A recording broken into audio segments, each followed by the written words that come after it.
మీకు కస్టమర్ల దగ్గర నుంచి ఏమైనా కంప్లైంట్ వచ్చిందండి? కస్టమర్లు కంప్లైంట్ చేశారండి. నా రెగ్యులర్ కస్టమర్లు, పూర్ణిమ నేను మీ గురించి మంచిగా ఇస్తున్నావు, సేల్ బాగుంది, మంచి మంచి వెరైటీస్ ఇస్తున్నామని ఎన్ని షాపులు వదిలేసుకొని మీ దగ్గరకు వచ్చినాము. ఎందుకు? కానీ మీ మామయ్య వచ్చినప్పుడల్లా మీ మామయ్యతో టార్చరు. ఆ కింద నుంచి మీ దాకా అలా చూడటం ఏంటి? మీకు ఏదైనా అవసరం కావాలంటే నాకు చెప్పండి, నేను మీకు అవసరాలు తీరుస్తాను. ఏంటండి ఇది? ఏం అవసరాలు తీరుస్తాడండి?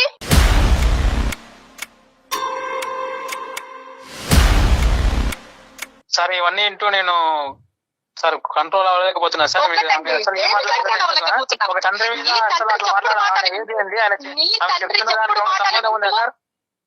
నీ తండ్రి చెప్పుడు మాటలు వింటే ఈ రోజు నన్ను కొట్టావు, నువ్వు నన్ను రోడ్డు మీద వేసి కొట్టావు. నేను ఎలా భరిస్తాను?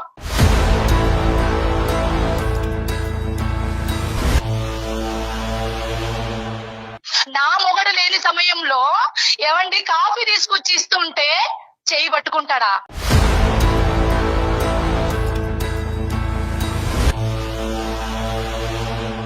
కోడలంటే కూతురుతో సమానం అండి, అంతేకాని పిచ్చి పిచ్చిగా మాట్లాడుతుంటాడండి.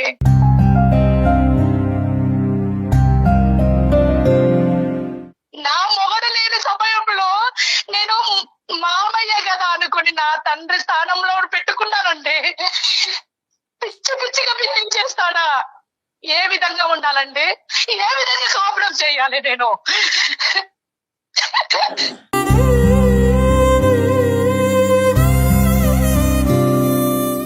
ఊరుకోండి. పూర్ణిమ గారు, కంట్రోల్. మిమ్మల్ని ఎలా ఓదార్చాలో కూడా మాకు అర్థం కావట్లేదు. ఈ రోజు ఏంటంటే ఇప్పటి వరకు అతను రేపు ఎవరిని నమ్మాలండి? ఏ ఆడది కాపురం చేస్తుందండి? నాకు తెలివి లేకనా? ఏది చేసినా మన గురించి అనుకొని నేను బిజినెస్ చేసుకొని ఈ పాటికి ఇంత సక్సెస్ చేసుకున్నాను నేను. అమ్మ పూర్ణిమ, ఇప్పుడు the question goes to Srikanth. ఇక్కడ ఇదేంటంటే శ్రీకాంత్ ఇక్కడ ఆలోచించవలసింది ఏంటంటే, ఇప్పుడు శ్రీకాంత్ పొజిషన్ చాలా క్లిష్టమైనటువంటి పొజిషన్ లో ఉంది. ఓకే, ఇదంతా కూడా ఏంటంటే బ్లైండ్ గా అతను నమ్మి వాళ్ళ ఫాదర్ ఎదుర్కొంటా కూర్చుని, నాన్న ఈ ఏదో పనులు నువ్వు చేసావా అని అడగచ్చు. ఎందుకంటే కనుక నెంబర్ 1, ఇది మీరు పెళ్ళైనప్పటి నుంచి ఇప్పుడు వరకు కంటిన్యూస్ గా ఇదే అలిగేషన్ చేయట్లేదు. ఇప్పుడు భార్య చనిపోయిన తర్వాత ఈ మధ్య కాలంలో జరిగినటువంటి సంఘటనల గురించి చెప్తున్నారు. అంతవరకు వాస్తవం అమ్మా, లేదంటే మొదటి నుంచి మీ ఫాదర్ ఇన్ లా యొక్క ప్రవర్తన ఇదే విధంగా ఉందా? ఎప్పుడైతే మా అత్తమ్మ చనిపోయిందోనండి, మా అత్తమ్మ చనిపోయిన తర్వాత ఒక 2-3 నెలల నుంచి ఇలాంటి బిహేవింగ్ చేస్తున్నాడండి. రైట్. డీప్గా ఆలోచించలేదండి. ఎప్పుడైతే నా కస్టమర్లు నాకు కంప్లైంట్ చేశారో అప్పటి నుండి తర్వాత ఈయన కొడుకుకి తెలియకుండా మందు తాగడం మొదలు పెట్టాడండి. ఆ మందు తాగడం ఇంట్లో కూర్చొని, రూమ్ లో కూర్చొని నేను 2-3 సార్లు నాకు కంట్లో పడింది. ఆ డ్రింక్ చేసిన మూమెంట్ లో వాడు ఏం చేస్తున్నాడో అర్థమైతలేదు మనకి.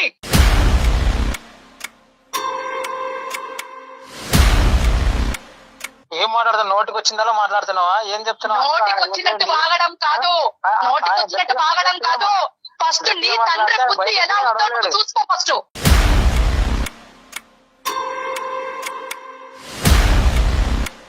కాదు, ఆయన గట్టిగా మాట్లాడితే బయటకు కూడా నడవలేడు. ఏం మాట్లాడుతున్నావు? ఏం మాట్లాడుతున్నానా? నీకేం తెలుసు? ఆయన చేస్తున్న విషయం ఇంట్లో ఉండి అనుభవిస్తున్నది నేను, ఇంట్లో ఉండి అనుభవిస్తున్నా నేను. మందు నీ కష్టం తండ్రి వేసాలు నీ దగ్గర చూపెట్టుకుంటాడా? కన్న కొడుకు ముంగట ఎవరైనా బయటపడతాడా? బయటపడడు. శ్రీకాంత్ ఒక్క నిమిషం అమ్మా, ఆగండి. కోడలు చెప్తుంటే తప్పుడు తండ్రి కొడుకులను ఇద్దరిని విడదీసే ప్లాన్ లో ఉన్నది అనుకొని నువ్వు అందరితోటి అలా చెప్పిస్తున్నావు. ఈ వాటికి ఈ రోజు వీళ్ళకి కూడా నువ్వు అలాగే క్రియేట్ చేసి చూపెడుతున్నావు. అలా ఎలా ఏం కాదు పూర్ణిమ గారు. నేను ఎంత సఫర్ అవుతున్నాను, నేను ఎంత ఫేస్ చేస్తున్నానో ఆ బాధ నాకు తెలుసు, ఆ కడుపు మంట నాకు తెలుసు.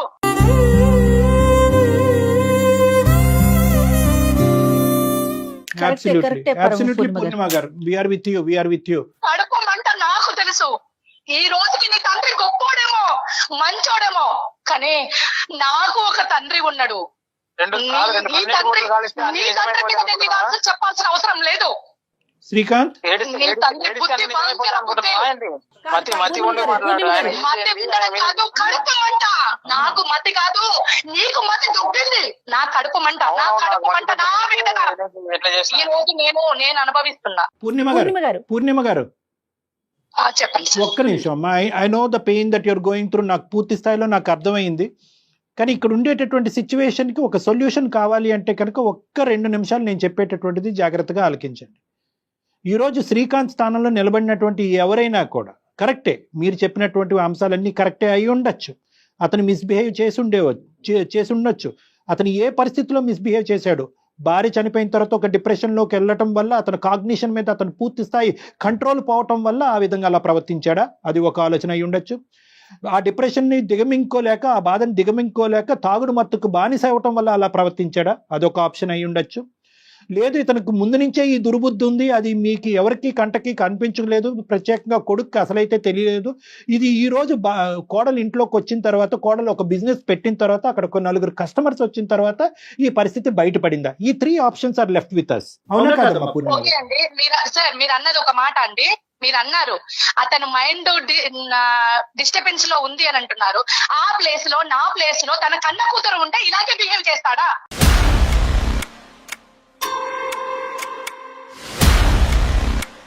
అమ్మా ఒక్క నిమిషం. పెన్నానికి తేడా తెలియని వాడు ఎలా కాపురం చేస్తారండి? ఎలా ఉంటారండి? అమ్మా ఇక్కడ ఒకటి, అమ్మా ఒక్క నిమిషం. ఈ ప్లేస్ లో ఒక అమాయకమైన వ్యక్తి ఉంటే అది మొత్తము సర్వనాశనం చేసేవాళ్ళు. నేను నార్మల్ గా రెగ్యులర్ గా ఇచ్చే టైంలోనే అన్నం పెట్టడము, కాఫీ ఇవ్వడం అలా అన్ని చేస్తున్నాను. ఒక్కసారి నా చెయ్యి టచ్ చేశాడు, చెప్పాను కదండి ఇందాక. అప్పుడండి తన బిహేవియర్ ఏందో, కస్టమర్లు చెప్పింది ఈయన చేసింది ఒక్కటి చేసుకున్నారు ఆవిడ. పూర్ణిమ గారు మీ చెయ్యి తాకినప్పుడు మీరేమన్నారమ్మా? మీరేమన్నా ఖండించారా? అలా పట్టుకున్నావు? లేదు పొరపాటున జరిగిందా? అమ్మ కాఫీ తీసుకురాగానే అక్కడ పెట్టమ్మా అంటారు. ఇలా 2 చేతులు పట్టుకుంటాడా? 2 చేతులు పట్టుకున్నాను. ఓకే అమ్మ, ఇప్పుడు నేను పూర్ణిమ గారు, నేను చెప్తానమ్మా. ఒక్క నిమిషం ఇమోషన్ తీసి పక్కన పెట్టండి. ఒక 2 నిమిషాలు మనం సైంటిఫిక్ బేసిస్ మేము మాట్లాడుకుందాం. నేనేమి ఇక్కడ కారణాలు, ఆల్టర్నేటివ్ రీజన్స్ చెప్పి తద్వారా మీ ఇద్దరు కాపురాన్ని నిలబెట్టేటటువంటి ప్రయత్నం చేయడానికి నేను అస్సలు చేయట్లేదు. ఎందుకంటే కనుక ప్రైమరీ ఇంపార్టెన్స్ ఈ సేఫ్టీ. ఓకే, ఒక ఆడదానిగా మీకు సేఫ్టీ లేనప్పుడు, మీ ఫ్యూచర్ కి భవిష్యత్తుకి సేఫ్టీ లేనప్పుడు, మీ యొక్క పర్సనాలిటీకి సెక్యూరిటీ లేనప్పుడు మీరు అక్కడ 10 నిమిషాలు కూడా ఉండమని నేనైతే చెప్పను. ఆ విధంగా అది లీగల్ కూడా కాదు. పట్టుకొని ఈ రోజు పిల్లల్ని నడి రోడ్డు మీద పళ్ళు కూడా ఎలా కొడతాడండి ఎవరైనా? నువ్వు మంచి చెడు తెలుసుకోలేవా? శ్రీకాంత్ ఒక్క పాయింట్ నేను నీకు చెప్తాను. పూర్ణిమ గారు ఒక్క నిమిషం. మీ వేదనంతా చెప్పారు చాలా క్లియర్ కట్ గా. అతను 10% చెప్తే కనుక మీరు 90% చరిత్ర, హిస్టరీ మొత్తం అంతా కూడా కూలంకుషంగా చెప్పారు. So please kindly wait for a minute అమ్మా. Will try to come to some form of logical conclusion. నేనండి ఇంకా ఈయన గారిది నేను ఇంకా తేల్చుకోలేకపోతే, నేను షార్ప్ అవ్వకపోతే, రేపు నేను పడుకున్నాక కూడా వాడు ఏం చేసేది కూడా ఏం తెలియదండి.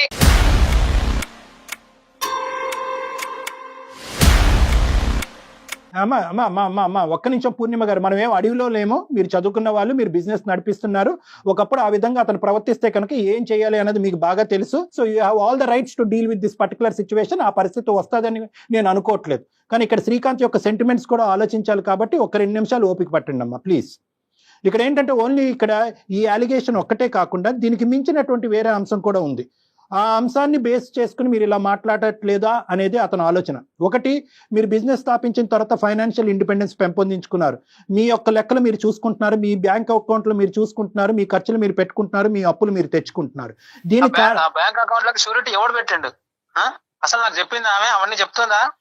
ఒక్క నిమిషం శ్రీకాంత్. ఏంటి నేను తప్పు పని చేశానా చెప్పకపోవడానికి? బిజినెస్ ని ఇంప్రూవ్మెంట్ చేసుకోవడానికి కదా నేను చేసింది. పెట్టకపోతే వేరే వాడు పెట్టడా? వేరే వాళ్ళు ఎవరు పెట్టరా? పెట్టాలని ఉన్నదా? చూడండి సార్ ఎట్లా మాట్లాడుతున్నారు. వేరే వాళ్ళు ఎందుకు అంటుంది? అదేనా మాట్లాడాల్సిన విషయం? పూర్ణిమ గారు వాళ్ళు షూరిటీ కావాలంటే హెల్పింగ్ చేస్తారు, దానికి తప్పు పడతావా? పూర్ణిమ గారు దయచేసి ఆలోచించండి. మీరేంటంటే నేను ఈ 2 అంశాలకి ముడిపెట్టాలని అనుకోవట్లేదు, రెండింటిని విడివిడిగా చూడాలని అనుకుంటున్నాను. మీ సెక్యూరిటీకి ఎక్కడన్నా ఛాలెంజింగ్ ఉంటే కనుక ఈ సెకండ్ మీరు పెట్టి బేడా చదువుకుని బయటకు వెళ్ళిపోవచ్చు. No problem. కానీ ఈ సెకండ్ ఆస్పెక్ట్ కూడా ఒక క్లారిటీ తెచ్చుకోవాలి, నెంబర్ 1. నెంబర్ 2 ఏంటంటే ఈ సెకండ్ ఆస్పెక్ట్ కి మీరు ఇందాక చెప్పిన దానికి ఏమన్నా సంబంధం ఉందా అనేటటువంటిది చూడవలసినటువంటి ఆవశ్యకత ఇక్కడ ఉంది. కాబట్టి నేను అడుగుతున్నాను, వాళ్ళు పెట్టినటువంటి బిజినెస్, ఇది ఒక చిన్నపాటి ఫ్యామిలీ, ఇందులో ట్రాన్స్పరెన్సీ ఉంటే తప్పేంటి మేడం? ట్రాన్స్పరెన్సీ ఉంటే తప్పేంటి? మీరు ఎవరి చేతన్నా షూరిటీ పెట్టించుకోండి, అది వేరే విషయం. కానీ వాళ్ళు పెట్టించినటువంటి బిజినెస్ మీ కోరిక మేరకు, మీ కోరికని అడ్డు రాకుండా వాళ్ళు పెట్టించిన బిజినెస్ అని అంటే వాని తండ్రి, ఆయన తండ్రి ఏం చేసినా నేను ఊరుకోవాలా? ఇదేనా మీరు న్యాయం చెప్పేది? నో మేడం, పూర్ణిమ గారు, no I'm not linking both the issues.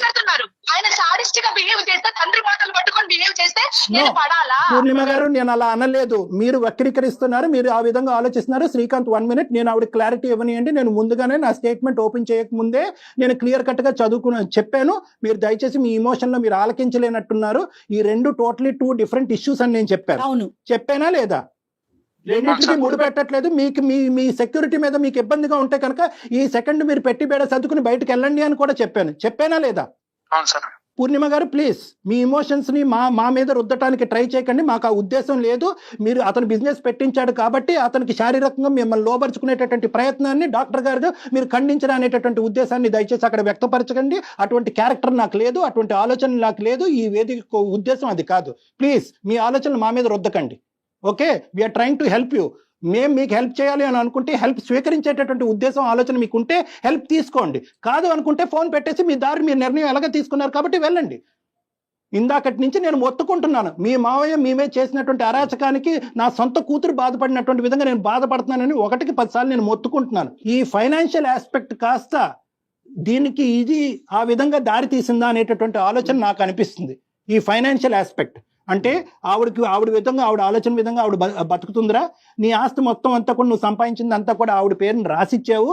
కాబట్టి ఈ రోజు ఆ అమ్మాయి ఉండాలా లేదా అనేది తేల్చుకునేటటువంటి ఉద్దేశంతో ఈ పెద్ద ఆయన ఈ విధంగా ఏమన్నా ప్రవర్తిస్తున్నాడు అనేటటువంటి ఒక చిన్న యాంగిల్ నేను ఆలోచిస్తున్నాను. ఇప్పుడు ఆయన బిజినెస్ ఆయన చూస్తున్నాడు, నేను బిజినెస్ నా మైండ్ సెట్ ప్రకారం నేను ఏదో బిజినెస్ పెట్టుకున్నాను. ఓకే, ప్రతిదీ చెప్పాల్సిన అవసరం లేదండి. అక్కడ ప్రతిదీ పూసగుచ్చినట్టు చెప్పాల్సిన అవసరం లేదు. అతను ఏమైనా చెప్తున్నాడా నాకు? Srikanth, correct me if I'm wrong. మీ తండ్రి గారిని ఈ పరిస్థితుల్లో, భార్యని, ఈ కుటుంబాన్ని, ఈ కాపురాన్ని కాపాడేటటువంటి ఉద్దేశంతో మీ తండ్రి గారిని దూరం పెట్టేటటువంటి ఆలోచన మీకు ఉందా? నీ తండ్రిని ఏదైనా ఒక అనాథాశ్రమంలో వేస్తావా, లేదు ఏదైనా రూమ్ తీసి ఉంచుతావా, ఏమైనా చేసుకో. మేడం గారు, మీరు వృద్ధాశ్రమం ఎక్కడో పెట్టవలసినటువంటి ఫెసిలిటీస్ మీరు ప్రొవైడ్ చేయక్కర్లేదు. మీకేం కావాలో అనేటటువంటిది ఒకటే దయచేసి చెప్పండి. ఆ భార్యను పోగొట్టుకున్నటువంటి ఆ పెద్ద మనిషి యొక్క సైకలాజికల్ ప్యాటర్న్ ఏం జరుగుతుంది అనేది ఒక ఎక్స్పీరియన్స్డ్ డాక్టర్ గా నాకు బాగా తెలుసు. అది వినాలి. ఆయన బిహేవియర్ మంచి లేదు.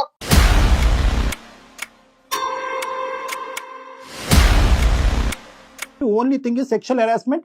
ఇటువంటి వాతావరణంలో మీరిద్దరు కలిపి మీ తండ్రి గారిని పక్కన పెట్టుకుని కాపురం చేసి సంసారం చేయగలరా లేదా అనేటటువంటిది ఒక్కటే ఇష్యూ. కాబట్టి ఆ ఒక్క ఇష్యూయే మనం మాట్లాడుకుందాం. ఆ ఒక్క ఇష్యూ మాట్లాడు. So point is very clear. Srikanth అయితే మాత్రం తండ్రిని అయితే వదిలి ఉండాలి అని అనుకోవట్లేదు. తండ్రిని దూరం పెట్టి శ్రీకాంత్ నీ కాపురాన్ని కాపాడుకోవాలనేటటువంటి ఉద్దేశంతో అతను లేడు.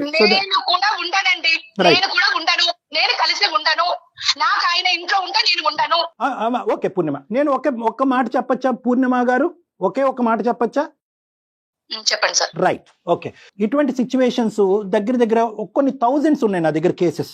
ఓకే, థౌజండ్స్ ఉన్నాయి. అంటే సైంటిఫిక్ బేసిస్ మీద ఇలా మాట్లాడితే కనుక చాలా మంది నన్ను క్షమించరేమో కానీ ఆ పెద్ద ఆయనకి వకాలతో పలుకుతున్నాడు డాక్టరు, అతను చేసేటటువంటి దాన్ని చిన్నగా చూపెడుతున్నాడు అని అనుకోవచ్చు. కానీ but there is a scientific and a very strong 100% reason behind this. ఆ వ్యక్తి యొక్క మానసిక పరిస్థితి పూర్తిగా మారిపోయింది భార్య చనిపోయిన తర్వాత అన్నట్టు నాకు అనిపిస్తుంది. ఒక ఆలోచన, ఒక యాంగిల్. చనిపోయినంత మాత్రాన కాదండి, భార్య చనిపోయినంత మాత్రాన ఎవరు ఆడవాళ్ళు కనబడితే ఆడవాళ్ళతో మిస్బిహేవ్ చేయడం జరుగుతుంది. ఎస్ పూర్ణిమ గారు, జరుగుతుంది. జరిగినటువంటి సందర్భాలు ఉన్నాయి. మాట్లాడుతున్నారండి. మెంటల్ గా అప్సెట్ అయ్యిందంటే మెంటల్ గా అప్సెట్ అయిన వ్యక్తిని మెంటల్ హాస్పిటల్ జాయిన్ చేయాలి. రైట్, అదే నేను చెప్తున్నాను. మీరు వినండి పూర్ణిమ గారు, ప్లీజ్ అండి. మీరు వినిపించారు, మీ బాధను మీరు చెప్పుకున్నారు. నేను ఒక సైంటిఫిక్ సొల్యూషన్ చెప్తున్నాను. ఆ సైంటిఫిక్ సొల్యూషన్ మీరు జీర్ణించుకుని డాక్టర్ కళ్యాణ్ చక్రవర్తి చెప్పినట్టుగా మీరు ఉండమని నేను చెప్పట్లే. Get the point very clear.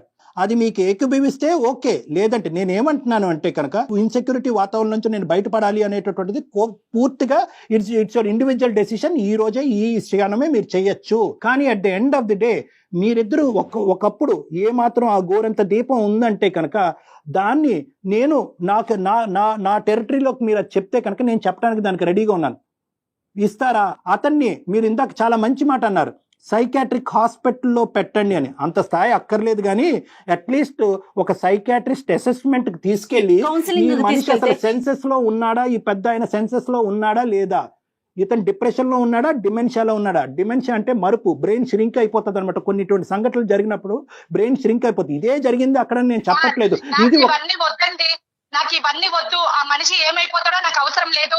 కానీ ఆయన తండ్రి మాత్రమైతే ఇక్కడ ఉంటే మాత్రమే నేను కాపురం చెప్పండి సార్. మీ భావోద్రేకం నాకు పూర్తి స్థాయిలో అర్థం అవుతుందమ్మా. నేను పూర్తిగా మీకు స్వేచ్ఛనిస్తున్నాను. నేను అన్వాంటెడ్ థింగ్స్ చెప్పి మీ బ్రెయిన్ లో పెట్టి ఇదేదో మెంటల్ హెల్త్ ప్రాబ్లం కాబట్టి మెంటల్ హెల్త్ పేషెంట్ గా ట్రీట్ చేసి నీ భర్తతో పాటు మీ మామగారిని అక్కడే పెట్టుకుని కాపురం చేయండి అని నేను చెప్పట్లే. Please don't get me wrong. ఇది కంప్లీట్ గా ఇది మీకు స్వేచ్ఛాయుతమైనటువంటి నిర్ణయాధికారాలు ఇలాంటి అంశంలో ఖచ్చితంగా ప్రతి స్త్రీకి ప్రతి పురుషుడికి ఉంటాయి. When there is a security a threat, security threat లో ఉన్నప్పుడు ఎవరైతే కల్ప్రిట్ అదే ఇంట్లో ఉన్నప్పుడు కల్ప్రిట్ అక్కడే ఉండాలి అనేటటువంటి ఉద్దేశం మీ భర్త గారికి ఉన్నప్పుడు మీరు అక్కడ ఒక నిమిషం కూడా ఉండవలసినటువంటి అవసరం లేదు. కానీ దీని వెనకాతల ఒక సైంటిఫిక్ బ్యాక్గ్రౌండ్ కూడా ఉంది. ఆ పెద్ద ఆయన్ని డిప్రెషన్ లో ఉన్నారా, డిమెన్షియాలో ఉన్నారా, లేదంటే పోస్ట్ ట్రామాటిక్ స్ట్రెస్ డిసార్డర్ అంటే భార్య చనిపోయినటువంటి వేదనలో అతను అలా విచిత్రంగా ప్రవర్తిస్తున్నాడు అనేది ఒక్కసారి సైకలాజికల్ అసెస్మెంట్ తీసుకుని ఆ విధమైనటువంటి ట్రీట్మెంట్ అతనికి ఇప్పించేటట్టు అయితే కనుక, ఒకప్పుడు ఆ ఇష్యూ ఉంటే కనుక బహుశా మీ కాపురం నిలబడతాది, ఆ పెద్ద ఆయనకి న్యాయం జరుగుతుంది, ఆ పెద్ద ఆయన మీ ఇంట్లో ఉండటానికి ఒక అవకాశం కూడా ఉంటుంది. ఇది ఒక చిన్న యాంగిల్, ఒక సజెషన్ మాత్రమే నేను మీకు చెప్తున్నాను. ఈ సజెషన్ ఖచ్చితంగా మీరు తీసుకోవాలని కాదు. దీనివల్ల ఆ కాపురం నిలబడుతుంది, ఆ పెద్ద ఆయన యొక్క మానసిక రోగం ఒకప్పుడు ఏదైనా ఉంటే కనుక అది క్లియర్ అవుతుంది. 3 ఏంటంటే మోస్ట్ ఇంపార్టెంట్, మీ అబ్బాయి ఈ రోజు తండ్రి వేరో తల్లి వేరుగా ఉండవలసినటువంటి పరిస్థితి రాదు. సో ఇది ఒక ఫైనల్ అవకాశంగా తీసుకుని ఇది సక్సెస్ అవ్వకపోతే మీ ఇష్టం. ఇది ఒక ఫైనల్ అవకాశంగా తీసుకుని శ్రీకాంత్ వాళ్ళ నాన్నగారిని మీ ప్రమేయం లేకుండా వాళ్ళ నాన్నగారిని నా దగ్గర తీసుకొస్తారు. నేను నా పెద్ద ఆయన్ని కూర్చోబెడతాను. కావాల్సినటువంటి ఇన్వెస్టిగేషన్ ఇంకా నాకు అవసరం లేదు. ఆయన ఏదైనా చేయించుకోమనండి, ఆయన ఎక్కడికైనా చూయించుకోమని చెప్పండి. నాకు అవసరం లేదండి, నేను ఆయనతో కాపురం చెయ్యలేను. పూర్ణిమ గారు, మీరు చాలా ప్రెషర్ పడ్డారు, చాలా వేదనకు గురయ్యారు. కానీ ఈ రోజు ఆ బిడ్డను తీసుకుని మీరు బయట పడితే కనుక ఆ ప్రెషర్ 3 రెట్లు ఉంటుంది. అంటే తక్కువ ప్రెషర్ అని నేను చెప్పట్లే, ఆ ప్రెషర్ భిన్నంగా ఉంటుంది. నేనేమంటున్నానంటే ఇక్కడ బహుశా ఒక గోరంత చిన్న దీపం ఉందేమో రెక్టిఫికేషన్ కి, సంసారం నిలబెట్టడానికి ఒక రెక్టిఫికేషన్ ఉందేమో. ఆ పిల్లోడు పాయింట్ ఆఫ్ వ్యూలో ఆలోచించండి, పెద్ద ఆయన పాయింట్ ఆఫ్ వ్యూలో తీసి పక్కన పెట్టండి. ఆ హింస పిల్లోడు నాకు వద్దండి, ఆయన్నే ఉంచుకోమని చెప్పండి.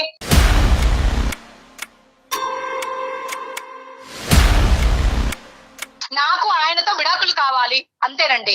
ఇంకా ఉంటాను సార్.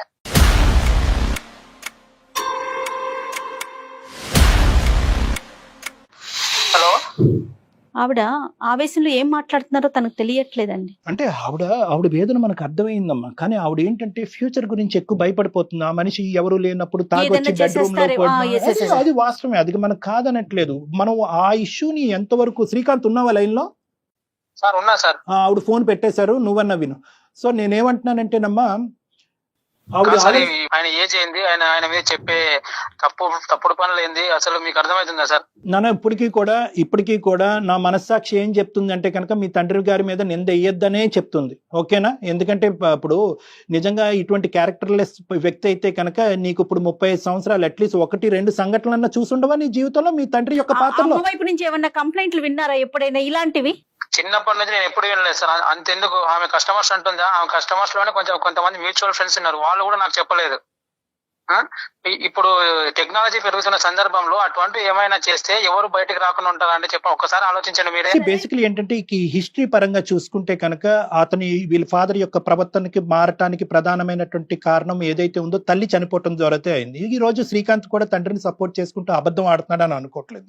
కాపురాన్ని కాపాడటం గురించి తండ్రికి చాలా గత చరిత్ర ఉంది, కానీ ఇది కప్పేద్దాం అనే ఉద్దేశం అతనిలో కూడా నాకు కనిపించట్లేదు. ఏదో ఒక భిన్నమైనటువంటి మానసిక పరివర్తన అనేది ఆ పెద్ద ఆయనలో వచ్చింది. ఆ మానసిక పరివర్తన ఈ రోజు ఆ పూర్ణిమ గారికి ఇంట్రెస్ట్ ఉన్నా లేకపోయినా, ఆవిడ కాపురంలో ఉన్నా, ఈ మ్యారేజ్ లో ఉండటానికి ఇష్టపడినా లేకపోయినా, దాన్ని సరిచేయవలసినటువంటి బాధ్యత ప్రధానంగా ఈ రోజు శ్రీకాంత్ మీద ఉంది. సో నేను దీనికి సొల్యూషన్ ఏం చెప్తానంటే, ఈ రోజు పూర్ణిమ ఉంటుందా ఉండదా అనే ఆస్పెక్ట్ తీసి పక్కన పెట్టేసే Srikanth. The most important thing ఏంటంటే, మీ ఫాదర్ ని ఎవరో ఒక ప్రొఫెషనల్ చూడాలి, ఒక డాక్టర్ చూడాలి, ఒక సైకాట్రిస్ట్ చూడాలి, ఒక న్యూరో సైకాట్రిస్ట్ చూసి అతన్ని అసెస్ చేసి అతన్ని ఇంటర్వ్యూ చేసి అతను నిజంగా ఇది చేశాడా, ఒకప్పుడు చేసుంటే కనుక స్పృహ ఉండి చేశాడా, స్పృహ లేక చేశాడా, తప్పుని ఒకప్పుడు తప్పుగా భావిస్తే తప్పుని అంగీకరిస్తున్నాడా, క్షమాపణ కోరుతున్నాడా, ఇలాంటి రకరకాల ఆస్పెక్ట్స్ లో అతనితో అసెస్మెంట్ చేయవలసినటువంటి అవసరం ఉంది. ఇప్పుడున్న పరిస్థితిలో ఆవిడ వినటానికి రెడీగా లేదు. బహుశా ఒక డాక్టర్ అసెస్మెంట్ జరిగి ఇది అతని మానసిక పరిస్థితి కాబట్టి ఇలా చేశాడు అనేటటువంటిది ఆవిడ నమ్మచ్చు. లేదు, డాక్టర్స్ అసెస్మెంట్ అయిన తర్వాత మీ నాన్నగారు ఆ పని చేశారు, అతను సైకలాజికల్గా ఎటువంటి ప్రాబ్లం లేదు, అతనికి అటువంటి దుర్బుద్ధి వచ్చింది అని అనుకున్నప్పుడు పూర్ణిమ గారిని ఒక్క సెకండ్ కూడా అక్కడ ఉండమంటం అనేది శ్రేయస్కరం కాదు. ఓకే సార్, దాని గురించి నేను ఆలోచిస్తాను. మీరే కొంచెం సజెస్ట్ చేస్తే నేను వెళ్ళి చూపిస్తా సార్. రైట్, తప్పకుండా. ముందైతే ఆయన సెపరేట్ చేసే పరిస్థితిని ఆలోచించుకోండి, ఇష్యూని పెంచుకోమాకండి Srikanth, please. Okay madam. Right, నేను ఇది అయిపోయినాక మీకు డాక్టర్ గారి నెంబర్ షేర్ చేస్తాను, ఒకసారి డాక్టర్ గారితో పర్సనల్ గా మాట్లాడండి ప్లీజ్ మేడం. ఎలాగైనా మీరు సజెస్ట్ చేసి ఖచ్చితంగా ఈ విషయం డెఫినెట్ గా. ఇక్కడ కూడా చెప్తున్నాను శ్రీకాంత్, నేను ఇప్పుడు మీ మిస్సెస్ నెంబర్ కూడా మేము తీసుకుంటాను తర్వాత ఆఫ్లైన్. నేను తీసుకుని ఆవిడతో కూడా ఒకసారి మాట్లాడతాను, ఎందుకంటే మేమిద్దరం కూడా కొద్దిగా ఇమోషనల్ గా అయ్యాము. అంటే ఆవిడకి నా భాష అర్థం కావట్లేదు, ఇక్కడ పరువు తీశారు అనేటువంటి టాపిక్కే మాట్లాడుతుంది. ఇక్కడ ఒక సైంటిఫిక్ బేసిస్ గా ఆలోచిస్తే కనుక ఒక్క ఏదైనా చిన్న అవకాశం ఉందేమో కూడా చూద్దాం. ఒక 10 కేసులు డీల్ చేసినటువంటి శక్తిని యూజ్ చేసాం. ఎప్పుడు లేనంత కోపం వచ్చింది మీకు. అంటే అమ్మాయి పాపం, అమ్మాయి వేదన మనం అర్థం చేసుకుంటాం కానీ, but at the end of the day she is destroying something else అనే బాధ. ఆ ఇష్యూ వల్ల తను ఇంకా ఎక్కడ నన్ను కలిపేస్తారో, ఆయనతో ఉండాల్సి వస్తుందేమో, అది నిరంతరం భయం కదా. నిజమే కనుక అయ్యుంటే ఎంత భయం కళ్యాణ్ గారు, అది కదా. రైట్, చూద్దామండి, మళ్ళీ కాల్ చేసి ఒకసారి మీరు మాట్లాడే ప్రయత్నం చేద్దాం. నమస్తే అండి. నమస్తే జగన్. నమస్తే.